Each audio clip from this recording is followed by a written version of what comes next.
Alors, la news mise en valeur avant le débrief. Dernière news. Williams. On parle de Vries, évidemment, la performance exceptionnelle du pilote hollandais. Un de plus. Et de Latifi, qui lance une pique à Williams, apparemment. Oh, j'ai hâte de lire ce qu'il a dit, parce que là, je sens que ça va être savoureux. Alors, il avait été convoqué chez la course. Bon, il s'est pris une réprimande, au final, pas de pénalité. Même si sa 9ème place était menacée un petit moment. L'équipe a ensuite présenté ses excuses au Néerlandais en lui demandant de rattraper la file de pilote devant lui. C'est ce qui a été mis en avant auprès des commissaires qui ont expliqué qu'il était victime de problèmes de frein. Donc en gros, il a été accusé de faire un break test devant Zhou, quoi. C'est son ingénieur qui avait demandé de ralentir pour respecter le détat de temps obligatoire dans le cadre du ralentissement lié à la neutralisation. Ça a donc permis d'éviter une pénalité. D'autant que l'équipe a aussi fait jouer le manque d'expérience du pilote au volant de la Williams. Ce qui est pas faux. Je peux vous assurer que mes épaules pendent. Quand la voiture de sécurité est sortie, tout s'est détendu, et je me suis dit que je ne m'en remettrais pas. Ça ne m'a pas dérangé de finir derrière la voiture de sécurité, mais ça serait allé aussi, j'ai eu du mal, surtout aux épaules. L'expérience a toutefois été exceptionnelle pour lui. Pour celui qui a fait ses débuts en course. Je pense pas que je réalise encore. J'ai adoré la course aujourd'hui, j'ai pris du bon temps, j'ai profité, je n'ai pas dormi. J'étais très nerveux, surtout ce matin. Mais plus on se rapprochait de la course, plus j'étais excité et heureux. Je suis heureux d'avoir eu cette opportunité et d'avoir fait quelque chose de réussi. Je sais qu'on a été aidé par les abandons et les pénalités sur la grille, mais nous avons aussi fait ce qu'il fallait. Je suis fier de ça, j'en suis heureux. Bah y a de quoi, hein.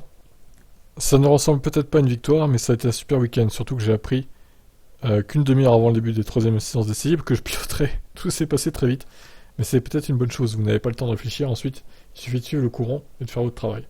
J'ai bien utilisé les outils à bord de la voiture pour influencer un peu son comportement pour moi. C'est quelque chose que je connaissais pas très bien. Je demandais constamment à l'équipe comment je devais faire avec le différentiel, la balance des freins, et ils m'ont donné des instructions pour le faire. Mais au final, c'était moi dans la voiture qui devais ressentir ce dont j'avais besoin pour gérer la situation. Alors, très bien, De Vries, ok, parfait. Passons maintenant à l'autre pilote de Williams. Enfin, pilote, est-ce qu'on peut appeler ça un pilote? On n'a pas une voiture avec laquelle on peut courir. D'accord. Alors, je te rappelle que tu as la même voiture que De Vries, qui a marqué 2 points. Nicolas. En plus, tu partais pas très loin derrière lui. Tu partais P10. Qu'est-ce qui s'est passé, Nicolas? Il a évolué dans l'ombre de son coéquipier débutant pendant tout le week-end. Et le Canadien a connu un début de course très compliqué. Frustré d'avoir été coincé entre deux voitures, il regrette que les pilotes l'ayant passé hors piste n'aient pas été pénalisés. On a été compromis au départ, on a été pris en sandwich entre plusieurs voitures. J'ai essayé d'éviter de me faire rentrer dedans. Puis, plusieurs voitures ont coupé le premier virage et n'ont pas été pénalisées. Ça a compromis ma course, car je me suis retrouvé à être la première voiture hors de position. Toutes les voitures rapides ont pu m'attaquer. Je pense qu'on s'est arrêté trop tôt, mais la course était finie dès le départ. Ne trouvant vraisemblablement aucun motif de satisfaction, et sentant possiblement ses jours comptés chez Williams, Latifi n'hésite pas à envoyer la responsabilité de ses performances sur une Williams très peu exploitable. Je ne sais pas quel était mon rythme dans l'air propre, mais je dois dire qu'avec la voiture, il fallait tenter de maintenir la position et se défendre. Mais si on veut remonter, notre voiture n'est pas une voiture avec laquelle on peut courir. Elle est rapide en ligne droite, mais on ne peut pas freiner ni garder de la vitesse dans les virages. C'est bien de se battre avec quelques voitures, mais on manquait drastiquement d'appui, donc c'était pas simple. Oh, lui, il est temps qu'il dégage, hein. Il commence à me chauffer sévère, hein, Latifi, là. Hein. Mec, tu t'es fait dominer de la séance 3 en passant par les qualifs et à la course par un rookie. Alors, rookie, en course, hein, parce qu'il a déjà roulé en Formule 1, dans les essais. Mais quand même, quoi. Latifi, tu as beaucoup plus d'expérience que lui, surtout au volant de cette voiture. Tu n'as aucune excuse. Alors ferme ta gueule, sérieusement, quoi. Et virez-le, Williams. Faites votre boulot, virez-le. Mais dès maintenant, en fait.